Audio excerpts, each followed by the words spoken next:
Hello guys, আসসালামু আলাইকুম। কেমন আছেন আপনারা সবাই? আশা করি ভালো আছেন। হ্যাঁ গাইস, আলহামদুলিল্লাহ আমি অনেক ভালো আছি।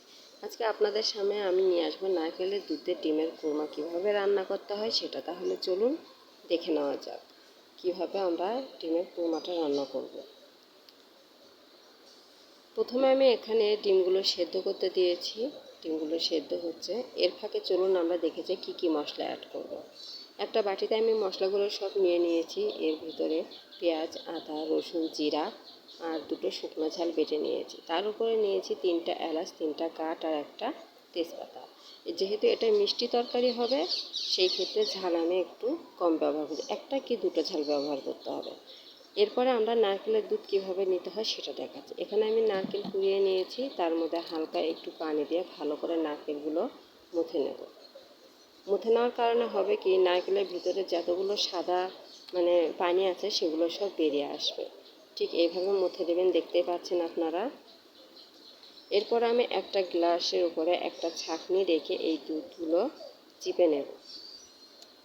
নারকেলের পানিগুলো ভালো করে চিপে নেব।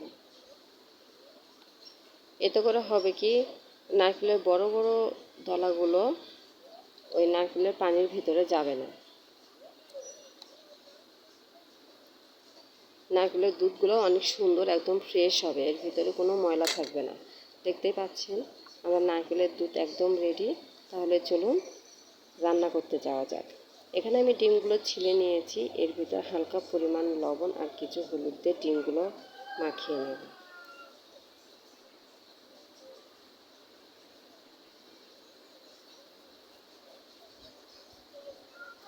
এদিকে আমি একটা কড়াই বসিয়ে দিয়েছি। কড়াইয়ের ভিতর পরিমাণ মতো তেল দিয়ে নিচ্ছি।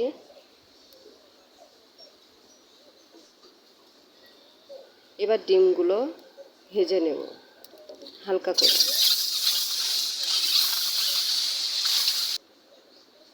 ডিমগুলো ভাজা হয়ে গেছে, অবশিষ্ট তেল ছিল তার ভিতরে আমি আর অল্প কিছু তেল দিয়ে নিলাম। তারপরে আমার যে মশলাটা ছিল এগুলো আমি ঢেলে দিলাম। হালকা একটু নাড়াচাড়া দিয়ে নেব।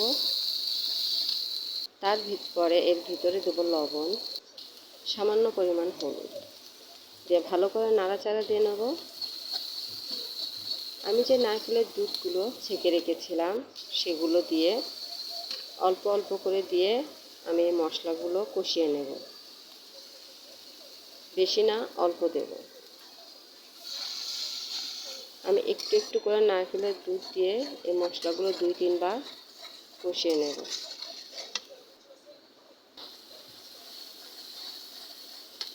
আমি আরেকবার দিয়ে দিচ্ছি।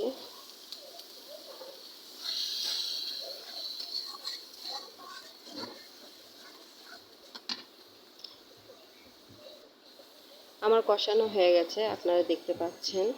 আমি 1 গ্লাস দুধ 3 বারে একটু একটু করে দিয়ে এটা কষিয়ে নিয়েছি। মশলাটা যত শুকাবে নারকেলের দুধের ভিতর থেকে যে তেলগুলো আছে সেগুলো উপরে উঠে আসবে। এরপর আমি ডিমগুলো দিয়ে দিচ্ছি। ভালো করে নাড়াচাড়া দিয়ে নেব। এর ভিতরে সামান্য পরিমাণ পানি দিয়ে নেব, বেশি দেওয়া যাবে না, সামান্য পরিমাণ পানি দেব।